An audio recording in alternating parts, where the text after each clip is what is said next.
Anggota Komisi 3 Dewan Perwakilan Rakyat Daerah Kepulauan Riau, Sahmadin Sinaga, melaksanakan reses masa sidang 2 tahun 2021. Masa reses kedua ini dilaksanakan selama 2 minggu. Mengawali reses tersebut, politisi dari Partai Nasdem ini, Sahmadin Sinaga, memilih reses di Perumahan Bagaman, Kelurahan Tanjung Uncang, Kecamatan Batuaji, Batam pada Sabtu malam 28 Agustus 2001 pekan lalu. Cara reses ini memang biasanya selalu ia manfaatkan untuk menjalin tali silaturahmi dengan menjumpai konstituen di daerah pemilihannya. Hal ini dilakukan guna menjaring dan menampung aspirasi masyarakat. Kehadiran Sahmadin Sinaga di Perumahan Bagaman disambut hangat oleh ratusan warga, mulai dari kalangan anak-anak, remaja, pemuda, dan para orang tua penghuni Perumahan Bagaman yang sudah menantikan kehadirannya. Acara dimulai dengan menyanyikan lagu Indonesia Raya dan kemudian dilanjutkan dengan doa pembukaan.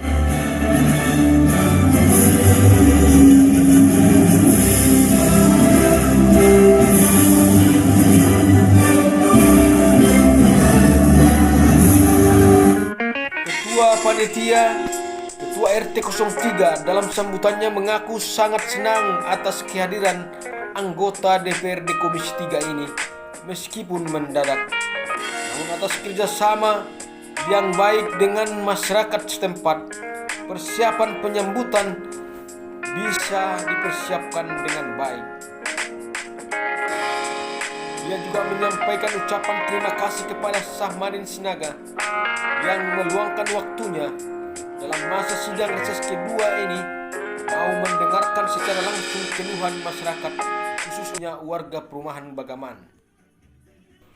Dalam kesempatan itu, anggota Komisi 3 DPRD Kepulauan Riau, Sahmadin Sinaga, menyampaikan bahwa saat ini pembangunan infrastruktur jalan di areal dalam Perumahan Bagaman sudah bisa dinikmati oleh warga Perumahan Bagaman. Namun kata Sahmadin Sinaga, masih banyak yang harus dibenahi di Perumahan Bagaman seperti lampu jalan, fasilitas umum seperti sarana olahraga, dan yang tak kalah penting yakni sarana jalan akses masuk Perumahan Bagaman. Dirinya juga ingin mendengarkan secara langsung aspirasi dan keluhan dari masyarakat Perumahan Bagaman untuk nantinya ia kumpulkan lalu dibawa ke pemerintah Provinsi Kepri.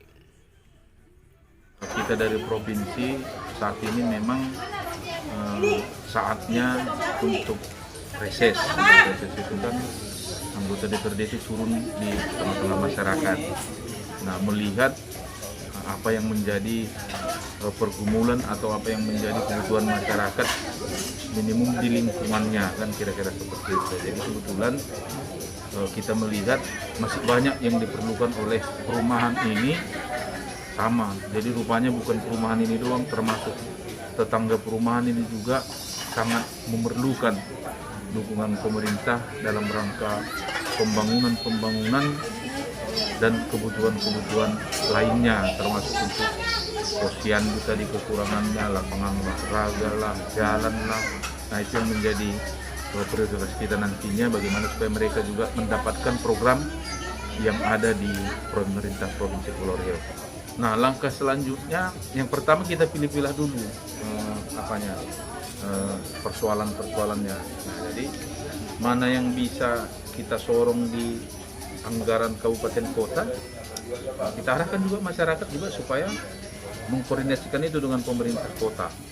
Nah, Kalau nggak bisa di kota, kita usahakan juga di pemerintah provinsi. Nah, ada juga mungkin langsung ke lembaga-lembaga tertentu dia, ya bagaimana supaya yang tadi itu bisa terpenuhi, kira-kira seperti itu. Nah, jadi makanya kita juga mengharapkan kepada perangkat RT RW supaya lokasi perumahan ini juga benar-benar direncanakan sebaik mungkin, supaya jangan nanti tumpang tindih kebutuhan si A, kebutuhan pemuda misalnya, kebutuhan anak-anak, tapi sudah terintegrasi dia. Jadi lahan yang sempit misalnya bisa dipergunakan berbagai aktivitas di tengah-tengah perumahan warga yang ada di sini ya, termasuk mungkin lampu jalan dan mungkin pesapan ya, nah, kira-kira seperti itu. Hal kendala pengadaan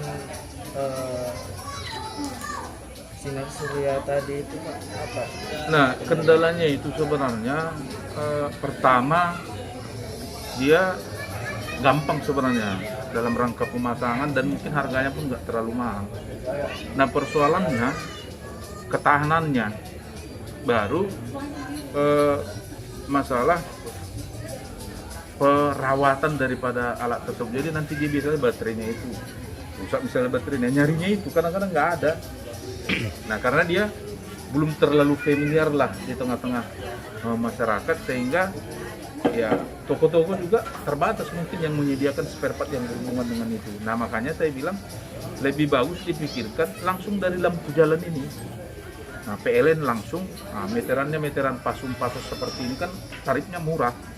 Nah, aturlah di setiap perumahan itu titik-titik di mana lampu jalan mau dibuat, ya kita sediain secara bersama-sama, tinggal hanya nambah kabel kok, tiangnya udah ada. Nah, kira-kira seperti itu menangan. Jadi dia permanen, dia hanya bayar biaya listriknya. Kalau pasum-pasum itu nggak mahal. Ini saya mau tanya terkait potensi realisasi dari usulan-usulan masyarakat. Yang paling utama saya dengar tadi Pak, masalah ROW 30, akses masuk, keluar masuk masyarakat dari jalan besar ke jalan perumahan itu untuk tahun ini apakah atau tahun depan bisa terrealisasi tuh Pak, kira-kira Pak, potensinya? Nah, jadi terima kasih ya. Nah, jadi menurut informasi, jadi memang itu yang mau kita pilih-pilih tadi. Nah, kalau misalnya di tengah-tengah perumahan seperti itu, bisalah melalui pokok-pokok pikiran daripada hasil reses yang kita bawa. Nah, kalau di jalan besar, misalnya itu kalau ROW 30, nah, mungkin itu sudah bagian daripada pemerintah kota, bisa juga di Batam ini dengan BP Batam, bisa juga dengan provinsi. Nah, jadi kalau menurut informasi Pak RT, mereka sudah melalui musrenbang sudah diajukan, dan kemungkinannya itu bisa realisasi dengan waktu tahun ini katanya. Bulan ini. Nah, tahun ini. Jadi Tapi udah ada parsial, katanya. tetap parsial. Nah, cuman memang itu tadi harus dikawal juga, karena itu kan masalah anggaran ya, kadang-kadang putar sana putar sini, akhirnya kadang-kadang kita perlukan bisa nggak terrealisasi, tapi minimum ya memang harus kita jaga secara bersama-sama, karena itu memang ya prihatin kita. Saya lihat dari situ aja dan putar-putar sama dia, rupanya dia pula ikut dari belakang. Nah, kira-kira seperti itu. Iya. Jadi potensinya untuk tahun ini ada. Bulan depan insya Allah. Tapi berapa ratus meter dulu, nggak langsung ya. Bertahap lah. Kira-kira gitu. Mungkin apa ada rencana di Dastun dulu semua? Mungkin tahun depan dilanjutin. Dengan hadirnya Pak Samadin di perumahan Bapak, kira-kira apa itu? Luar biasa. Terima kasih untuk Bapak Samadin untuk pembangunan di 2021, 2020, tahun 2020 dan 2021 itu terlaksana. Memang beliau amanah. Rencana penurunan level Mudah-mudahan di tahun depan lebih amanah lagi. bukan tugas pemerintah doang.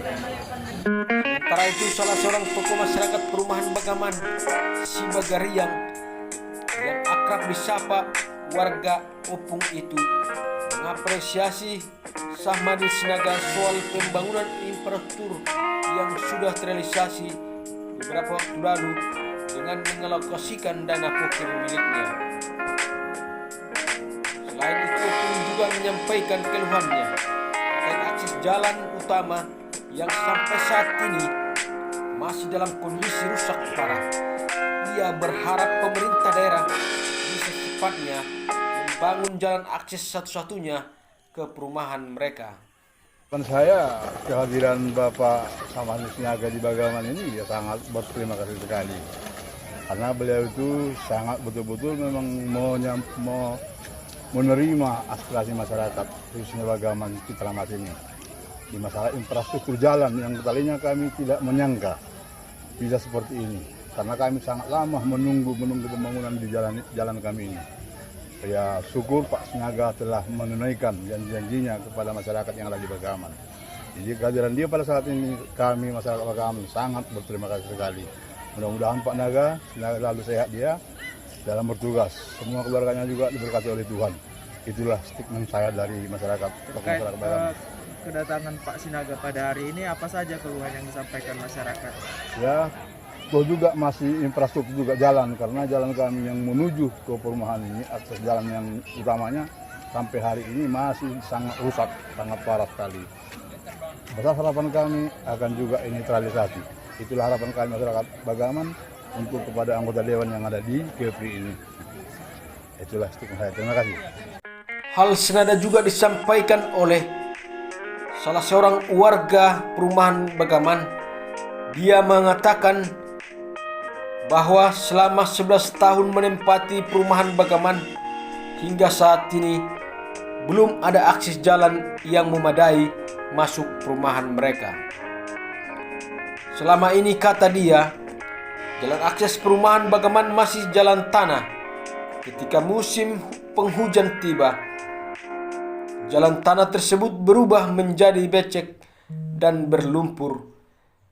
Dan sebaliknya ketika musim kering, jalan menimbulkan debu berterbangan sehingga sangat mengganggu kesehatan masyarakat di 3 perumahan dengan penduduk kurang lebih 2.000 kepala keluarga itu.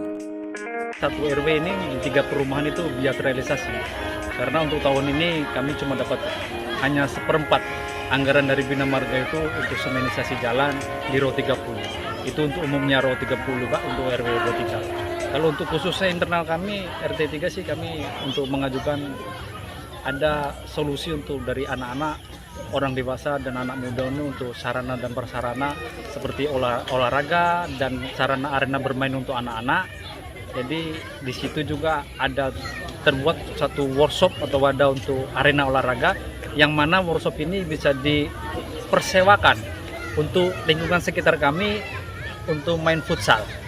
Nah, jadi bisa mengangkat perekonomian warga sekitar dengan dia orang-orang di sekitar lapangan futsal ini untuk buka kedai, Pak. Ya kan? Adapun buka kedai bisa juga promosi untuk industri perumahan biar networknya lebih jauh, Pak. Karena ada tamu datang ke lingkungan kita dengan niatnya untuk berolahraga, menyewa futsal di lingkungan kami. Jadi orang ini ada tawaran dari warga untuk jajanan kue, minuman yang biasa dijual belikan melalui market online, bisa dipesan di itu juga. Semoga harapan kami bisa terrealisasi, yang pertama untuk RW 30 itu, dan yang kedua advokasi untuk sarana gedung olahraga atau workshop olahraga dari lapangan futsal, bulu tangkis, badminton, dan tenis meja, dan juga sekitaran untuk arena bermain. Itu saja sih Pak untuk apresiasi kami untuk beliau untuk datang ke lingkungan kami di RT 03 Perumahan Bagaman Citramas di RW 23 Tanjung Ucang. Ya, ke depan ini apa kira-kira yang direncanakan lagi untuk pembangunan perumahan Bagaman ini, Pak? Ya, untuk jalan kayaknya sudah cukup dulu, Pak. Karena mobilitas anak-anak sekarang sudah mulai tumbuh, ya kan. Kami berharap juga itulah untuk menampung mereka bermain dengan adanya arena olahraga atau gelora olahraga lah.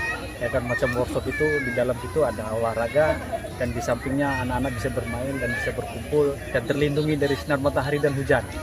Jadi orang tua tidak susah cari payah kemana anaknya main, karena lingkungan kami pun termasuk bahaya juga Pak, karena di sebelah kami ada notabene pasang surut laut. Jadi kalau rob tinggi itu bisa sampai ke bibir jalan Pak. Jadi anak-anak tuh bisa suka main air, bisa jadi timbulnya bahaya juga. Tapi ada baiknya kalau ada wadah anak-anak itu kan tertampung di satu tempat. Jadi orang tua sudah nggak khawatir lagi, karena rob itu sehari 2 kali di lingkungan kita cukup membahayakan dan mengkhawatirkan juga untuk anak-anak. Mungkin ada yang mau diinginkan, diharapkan oleh warga, gorong-gorong yang bisa Kalau untuk drainase kami masih cukup bagus Pak dari pembawaan developer ya kan. Dan juga untuk advokasi beliau yang sudah nyampe 200 lebih, 390 meter kemarin ya kan. Nah, di samping ada advokasi beliau, kami juga sudah ganti gorong-gorong. Awal si beliau masuk Bagaman, dahulu sebelum menjadi wakil rakyat, dan setelah menjadi wakil rakyat, beliau sangat nyata pekerjaannya yang membawa aspirasi rakyat Bagaman ke pemerintah dan mengembalikan aspirasi itu untuk direalisasikan, dan sudah 2 kali reses. Tentu sekali sangat dinikmati masyarakat Bagaman, dan masyarakat Bagaman sangat tahu ternyata begitulah nikmatnya, begitulah enaknya jikalau anggota dewan dapat memperhatikan secara langsung apa yang menjadi dasar keprihatinan masyarakat Bagaman, yaitu fasilitas jalan. Ke depan memang masih berharap masyarakat Bagaman yang kami anggap sebagai tokoh masyarakat masih tertinggal. Kami boleh katakan dapur kami sudah direnovasi, tapi ruang tamu kami masih berantakan. Menyangkut dengan hal itu, kami minta supaya Pak Samadin Sinaga tidak bosan-bosannya mengusung aspirasi kami masyarakat Bagaman dan secara luas RW 23, dalam hal ini RT 02 Glory, Perumahan Glory, dan juga RT 01 Perumahan Sentral, untuk memperhatikan keseriusan kami akan pengadaan pemerintah terhadap jalan RO 30. Kami perkirakan sekitar 1,5 km. Kami sudah menghuni lokasi ini sekitar 13 tahun. Tapi itulah adanya faktanya bahwa Pak Samadin sendiri datang di lokasi ini tersesat karena tidak dapat melihat mana jalan yang layak untuk dilalui, sehingga beliau sampai tersesat di perumahan lain. Jadi harapan kami kepada Pak Samadin dan juga kepada pemerintah untuk prihatin dengan keberadaan kami, di mana akses kami untuk keluar ke jalan raya jalur 2 masih sangat seperti jalan kampung yang tak tersentuh pembangunan di zaman ini. Kan lucu kalau sampai masih ada kampung-kampung seperti ini di kota yang tidak dibangun. Jadi harapan kami kepada Pak Samadin tetap semangat, beliau panjang umur, ke depan bisa memperhatikan apa yang menjadi aspirasi kami yang sudah sampai di tangan dewan, yang sudah sampai di tangan Musrembang. Semoga jalan itu di tahun ini atau tahun depan bisa terrealisasi. Ya Pak, bisa sedikit Bapak jelaskan kondisi yang dihadapi warga perumahan di 3 perumahan ini terhadap jalan yang sekarang yang belum selesai dibangun. Nah, kira-kira apa aja Pak yang dihadapi masyarakat? Jikalau jalan yang sudah selesai dibangun masyarakat sangat menikmatinya, sangat puas dengan kinerja beliau yang sangat memperhatikan perumahan Bagaman, sangat puas. Tidak disangka bahwa beliau secara hati nurani memperhatikan kelangsungan kehidupan, kelangsungan ketergantungan masyarakat terhadap jalan yang baik. Kami berterima kasih. Yang RO 30 tadi Pak? Yang RO 30, iya, yang pasti riwayat sehari-hari yang dialami oleh masyarakat Bagaman, Perumahan Glory yang menjadi satu RW 23 dan juga Sentral, kami jarang menggunakan akses itu. Aturan jarak tempuh dari perumahan kami ke jalan raya itu paling sekitar 1100 meter. Tetapi kami harus menempuh jalan kurang lebih sekitar 2 km barangkali ada. 2 km untuk menghindari jalan berbatuan yang konturnya tidak rapi, becek, banyak batu karena selama ini kita timbun, tapi itu tidak memperlihatkan hasil yang baik. Ketika datang hujan, becek lagi. Jadi masyarakat sangat mengeluh. Bahkan kami boleh rasakan setiap orang yang mau menyewakan rumahnya di sini itu seringkali batal. Alasan akses jalan masuk tidak baik. Nah, ini harapan Bapak terhadap ini Pak, pembangunan RO 30 ini ya, kepada pemerintah bagaimana Pak? Harapan kami kepada pemerintah bahwasanya jangan lagi ada sebutan desa tertinggal. Mengingat di zaman Jokowi ini bahkan ke kebun saja jalan dibangun. Jadi kalau dapat perumahan yang kalau saya tidak salah 600 tambah 250 tambah sekian hampir sekitar 850 KK. perumahan di sini yang menikmati keseharian atau selalu melihat jalan itu yang sangat membutuhkan perhatian secara khusus dari pemerintah. Baik.